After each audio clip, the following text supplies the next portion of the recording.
So we got our handy dandy stick and we got our pepper spray just in case we come up on any critters of any kind. I'm getting ready to tell you what happened with the critter last night while we go on our walk. We're not going to go in a car ride. Do you like car rides? They do, but there's a reason they can't go in the car.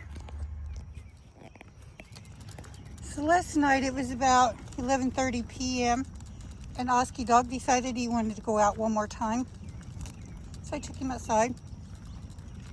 And if I take him up the front, he goes really quick, but he has no boundary. In the back he does, but he does really good. He doesn't run from me. But last night we saw something black coming up the driveway, and I thought, uh-oh. So yeah, Oski went after it, and it stood up on its back legs. They ran around the side of the house. The next thing I know, Oski screamed and he came running back into the house.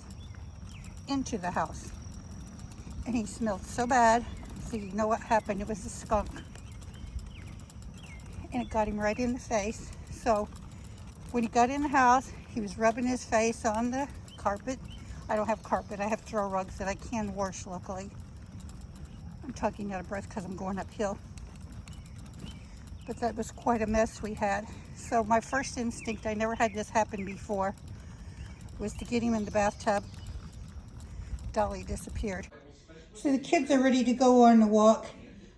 I wanted to tell you that last night when all that activity was going on, that Dolly, this is in the garage, that's how I leave the ramp for them to get in and out by themselves.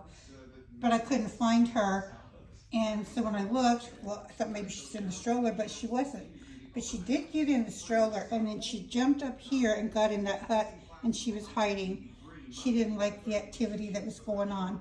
We didn't either. She didn't like the smell. She didn't want no part of that bath. But I did get him in the bathtub really quick because I wanted to wash his eyes out because I knew it was on his face. And so I did put him right in the bathtub immediately. And I just bathed him with regular shampoo, and I washed his face with the shower head. And he didn't mind at all. He didn't mind it a bit.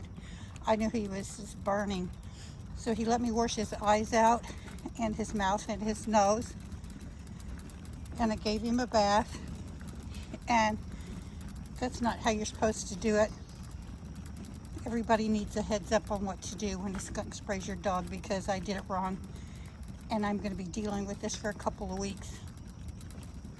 But I gave him a bath and people shampoo because that was what I had quick, and I wanted to help him. So I get him all washed up, but that was after he rubbed on a whole bunch of rugs. He rubbed on his bedding, but that's okay. He was safe. Whatever he had didn't really do much damage. So I gave him, the doctor gives him some kind of pill for thunderstorms because he hates thunderstorms and 4th of July. And that's what I gave him to calm down. So we did get through the night, but it was really rough. It was a really smelly night. But I'm not gonna put the remedy below because all dogs are different, and what's good for one is not good for the other, and I don't want to recommend that, but it's not tomato juice. So yeah, if you put water on a dog that just got sprayed by a skunk, you just made it a lot worse. It was a concoction of, don't listen to me, you need to look up the recipe. It was a concoction of baking soda, peroxide, and dishwashing soap. But today I've been washing up lots of blankets and rugs, and we're just having a resting day because it was pretty rough on him. I'm so happy that he's okay. But I appreciate you watching. And yeah, so we had a very smelly weekend, and like right over there on that bush, he ran right around that corner, and that's where it got him.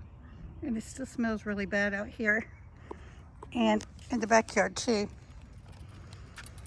But that's my story. So if your dog gets sprayed by a skunk, don't do water first.